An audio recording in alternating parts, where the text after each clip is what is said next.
Municipal ఎన్నికల్లో కాంగ్రెస్ గెలవాల్సిందే అన్న CM Revanth. రాష్ట్ర వ్యాప్తంగా జోరుగా మున్సిపల్ ఎన్నికల ప్రచారం.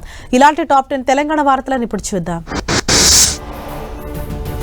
మున్సిపల్ ఎన్నికలను ఛాలెంజ్ గా తీసుకోవాలని పార్టీ నేతలకు సూచించారు సీఎం రేవంత్. పార్టీ నేతలతో జూమ్ మీటింగ్ నిర్వహించిన సీఎం పార్టీ నేతలకు మున్సిపల్ ఎన్నికలపై దిశానిర్దేశం చేశారు. ఎవరైతే నేతలు టికెట్ రికమెండేషన్ చేస్తున్నారో వారే తమ అభ్యర్థిని గెలిపించుకునే బాధ్యత తీసుకోవాలన్నారు. ప్రతి వార్డులోనూ లోకల్ మేనిఫెస్టో రెడీ చేసుకోవాలని నేతలకు సూచించారు.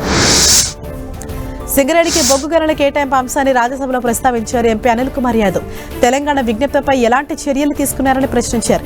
ఎంపీ అనిల్ కుమార్ యాదవ్ ప్రశ్నలకు కేంద్ర బొగ్గు గనుల శాఖ సహాయ మంత్రి సతీష్ చంద్ర రిప్లై ఇచ్చారు. తెలంగాణ నుంచి అసలు తమకు ఎలాంటి ప్రతిపాదనలు రాలేదని స్పష్టం చేశారు. కేంద్ర బడ్జెట్లో తెలంగాణకు కేటాయింపులు లేవంటున్న కాంగ్రెస్ బీఆర్ఎస్ నేతలకు ఎంపీ రఘునందన్ రావు కౌంటర్ ఇచ్చారు. సిద్దిపేట జిల్లా గజ్వేల్ ప్రజ్ఞాపూర్ మున్సిపల్ ఎన్నికల్లో ప్రచారం నిర్వహించిన ఆయన గత బడ్జెట్ కంటే ఈసారి కేటాయింపులు పెరిగాయని క్లారిటీ ఇచ్చారు. దక్షిణ రాష్ట్రాలకు 7 హైస్పీడ్ రైళ్లు కేటాయిస్తే అందులో హైదరాబాద్కు 3 కేటాయించిందని తెలిపారు. సిద్దిపేట జిల్లా హుస్నాబాద్ లో కాంగ్రెస్ అభ్యర్థి తరపున ప్రచారం నిర్వహించారు మంత్రి పొన్నం ప్రభాకర్. 1వ వార్డులో ఇంటింటా ప్రచారం నిర్వహించారు. కాంగ్రెస్ అభ్యర్థిని గెలిపించాలంటూ ప్రచారం నిర్వహించారు. అటు మంత్రి సమక్షంలో పలువురు గులాబీ పార్టీని వీడి కాంగ్రెస్ లో చేరారు. పార్టీ కండువాను కప్పి పార్టీలోకి ఆహ్వానించారు మంత్రి పొన్నం.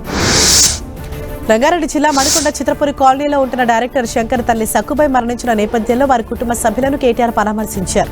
జైబోలో తెలంగాణ సినిమాను తీసి ఉద్యమానికి ఊపిరిపోసిన శంకర్ కుటుంబానికి పార్టీ అండగా ఉంటుందని, దశదిన కార్యక్రమానికి సైతం వస్తారని కేటీఆర్ తెలిపారు. మున్సిపల్ ఎన్నికల ప్రచారంలో తెలంగాణ బీజేపీ దూకుడు పెంచింది. గెలిపే లక్ష్యంగా బీజేపీ ద్విముఖ వ్యూహంతో మున్సిపల్ ఎన్నికల ప్రచారం నిర్వహిస్తోంది.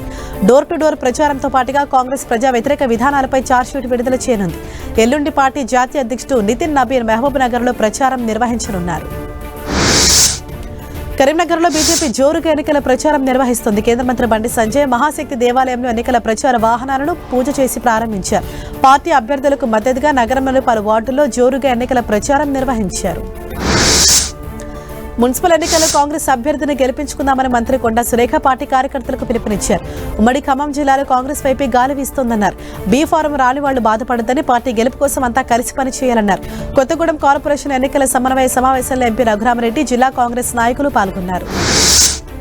ఫోన్ ట్యాపింగ్ కేసులో కేసీఆర్ను సిట్ విచారించడాన్ని నిరసిస్తూ భద్రాద్రి కొత్తగూడెంలో బీఆర్ఎస్ శ్రేణులు నిరసన చేపట్టాయి. మార్కెట్ యార్డ్ నుంచి కొనసాగిన నిరసన ర్యాలీలో ఎంపీ వద్దిరాజు రవిచంద్ర, మాజీ ఎమ్మెల్యే వర్మ వెంకటేశ్వరరావు పాల్గొన్నారు. అయితే ఎన్నికల కోడ్ అమల్లో ఉన్నందున ర్యాలీకి అనుమతి లేదంటూ నేతలపై పోలీసులు పలు సెక్షన్ల కింద కేసులు నమోదు చేశారు. సిద్దిపేట జిల్లా గజ్వేల్ మండలం అహ్మదీపూర్ గ్రామంలో కాంగ్రెస్ శ్రేణులు నిరసన చేపట్టాయి. నిన్న కేసీఆర్ సిట్ విచారణలో భాగంగా బీఆర్ఎస్ శ్రేణులు ఆందోళన చేశాయి. ప్రభుత్వ దిష్టిబొమ్మలు దహనం చేసే దీన్ని నిరసిస్తూ ఆందోళనకు దిగిన కాంగ్రెస్ నేతలు కేసీఆర్, కేటీఆర్ దిష్టిబొమ్మలు దహనం చేశారు. చట్టం ముందు అందరూ సమానులేనని కాంగ్రెస్ నేతలు అన్నారు.